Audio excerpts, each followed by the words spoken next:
नमस्कार, हमारे चैनल खुले हम टॉक्स में एक बार फिर आपका स्वागत है। दोस्तों, आज हम बात करने जा रहे हैं कश्मीर की। इस समय कश्मीर में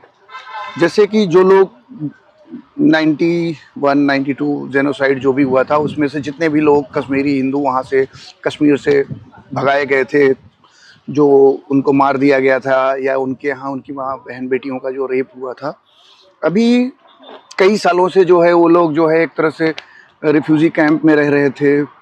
और काफ़ी लंबे अरसे से वो लोग इंतज़ार कर रहे थे कि कोई सरकार आएगी, उनको फिर से उनके घर दिलाएगी या उनकी ज़मीनें दिलाएगी, उनको पुनर्स्थापित करेगी।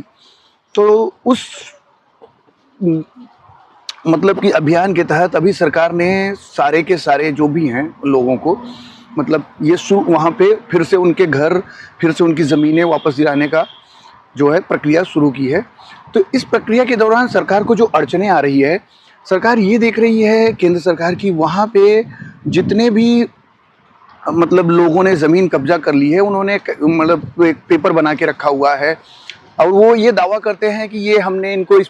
पेपर इन्होंने हमें मतलब ये ज़मीन है इन्होंने हमें पहले ही बेच दी है उस समय जाने से पहले, और उसके बाद उसके जो है ये पैसे भी हमसे ले चुके हैं। और फिलहाल वो ज़मीनें, वो जो पेपर है कोई ऑथेंटिक नहीं है और वहाँ पे जो तत्कालीन जो स्टेट गवर्नमेंट थी, उन्होंने भी उसमें एक तरह से उनकी मिली भगत, उनकी साजिश भी दिखाई दे रही है। क्योंकि कोई आदमी, एक आदमी हो कि भाई उसकी अपनी ज़मीन बेच दी हो और फिर उसके बाद जाके ज़बरदस्ती उसे कब्जा करना चाहिए। एक आदमी, दो आदमी ऐसे जो है गलत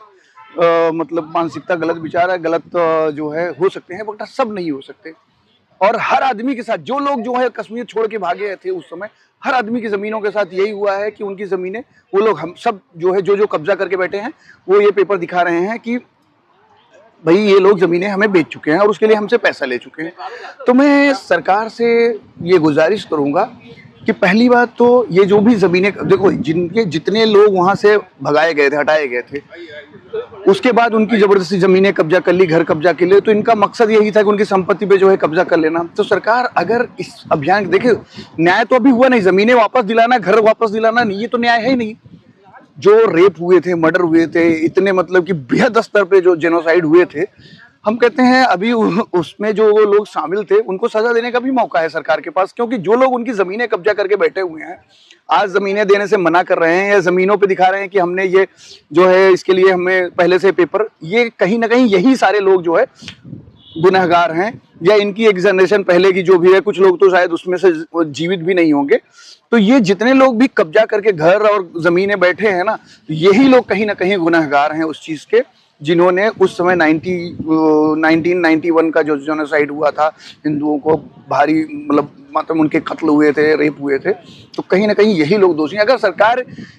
इस बेस पे उनको सजा देना शुरू कर दे कि भाई जो आपने जो ज़मीनें कब्जा की, घर कब्जा किए, मतलब आप उसी इंटेंशन से उनको वहां से मार के बगैर, इस बेस पे अगर देना शुरू है, ये जितने लोग कब्जा कर सके दूसरे दिन इनसे कब्जा छुड़ाया जा सकता है। क्योंकि इनको समझ में आ जाएगा कि भाई मेरे अब तो हम जो है सही तरीके से फंस रहे हैं। ये सबसे अच्छा तरीका, ये मेरा सुझाव है, तो सबसे अच्छा तरीका है ये ज़मीनें वापस लेने का, और जिसकी वाकई में जो उसका ओरिजिनल ओनर है उसको फिर से वापस देने का, ये सबसे अच्छा तरीका है। बाकी सरकार अपने हिसाब से इस पर लीगलिटी वो सब चीज़ें चेक कर सकती है। धन्यवाद।